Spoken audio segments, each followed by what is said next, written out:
Welcome back to our Chemistry 2620 video notes. In this video, we are going to be wrapping up chapter 24 by talking about glycosides.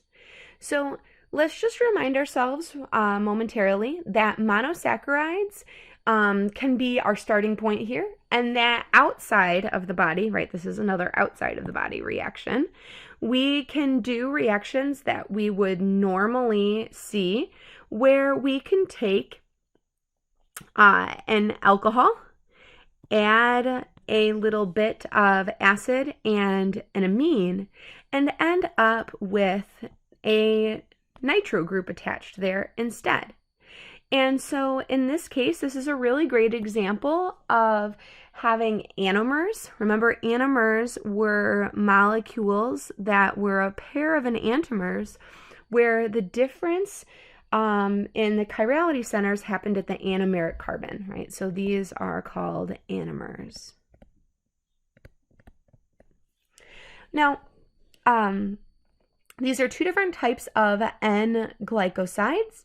These N glycosides, we're talking about them because what is going to happen is inside the body, we're going to look at N glycosides being attached to two different types of carbohydrates. So you've seen these carbohydrates before because they are the building blocks for DNA and RNA, right? This is D-ribose and deoxy-D-ribose.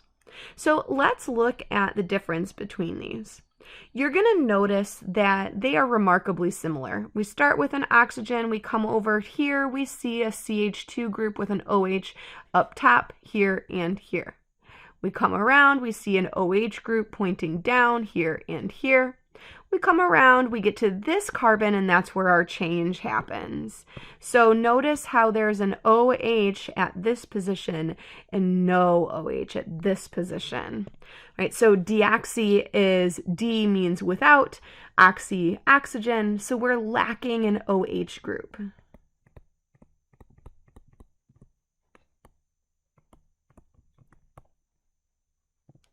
And then the remainder of the structure ends up being the same as we go from that carbon where we're lacking the OH or have the OH versus lacking the OH. We come to another carbon where we have the same group, and then we swing back to our oxygen. So the D-ribose ends up forming your DNA, whereas if you have the OH present, then that's going to end up forming your RNA. So remember, these are called nucleosides when we have the nitrogen heterocycle attached here. And notice how what is occurring is at the anomeric carbon, which is this one and this one, at that anomeric carbon, we now are seeing our nitrogen heterocycle, sometimes called a base, being attached to our either ribonucleoside, or our ribose or our deoxyribose, to create our ribonucleoside or our deoxyribonucleoside. So this is not quite the backbone of your DNA because the backbone includes that phosphate group. So let's look at how the phosphate group interplays with this. So before we get to the picture of the phosphate group, just some quick reminders of what your bases are and what they look like. Because, you know, as an organic chemist, we don't really know what you see in biology class until you get to biochemistry. And so I'm not sure if you've seen the actual structures of these things or whether your professor has just abbreviated them. So your cytosine, your thymine, your adenine, your guanine, they are the bases that differentiate your structures, because what you will find is that this part of the structure is the same for each of them. And then the part of the structure I've highlighted in orange, see how up here there's that OH? That OH becomes super important because that OH is this O right here, which then links to the phosphate group, and the phosphate group ends up forming the linkage between the oxygen on one of your deoxyribose and the oxygen on your other deoxyribose.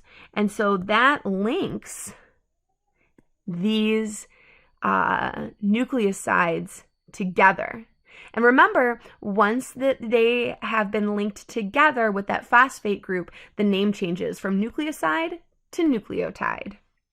So we see that now there is a really strong kind of correlation and in a sense beauty of the structure, seeing all these pieces come together. And one of the things that's really lovely is a great place where chemistry and biology start to interact. And that is down here, or I guess up here on the top of the next page. You always have learned in biology class that C pairs with G and that A pairs with T. So let's look at those structures of the different bases to see why we're getting this pairing. So based upon the structure of cytosine, what we have is we have a hydrogen here that's capable of hydrogen bonding, and then we have a hydrogen bond acceptor here. We have a nitrogen bond acceptor here and a hydrogen that's available to hydrogen bond. We have a hydrogen bonding acceptor here and a hydrogen that's available to hydrogen bond. So these line up just beautifully to create that helix structure. So that's why your C and your G pair with one another, is because of the way that the structure is capable of hydrogen bonding. A similar idea is true for A and T. Here you have a hydrogen that's able to hydrogen bond, and here you have a lone pair that can accept that hydrogen bond. This nitrogen has a lone pair that it can accept a hydrogen bond, and here you have a hydrogen that can hydrogen bond. So these have the ability to hydrogen bond to one another. Do you see how this nitrogen doesn't have anything to hydrogen bond with over here? So that's why those aren't paired together, or that's why your A doesn't pair with G, because your G has the ability to make that additional hydrogen bond, whereas your A does not. So the pairings are based upon the molecules or the bases' ability to hydrogen bond with each other, and that hydrogen bonding is what creates that double helix. So just our last point as we wrap up this chapter is that RNA structurally is quite similar to DNA. The two main changes is in that your RNA has the OH here, so it's not a deoxyribose. It's just your plain old ribose with the OH present. And then in your RNA, your bases are similar, where your T is switched out with U.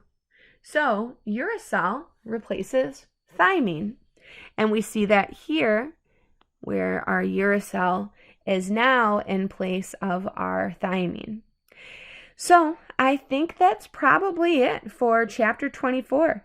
So as always, thank you for your attention. This is Katoni signing out.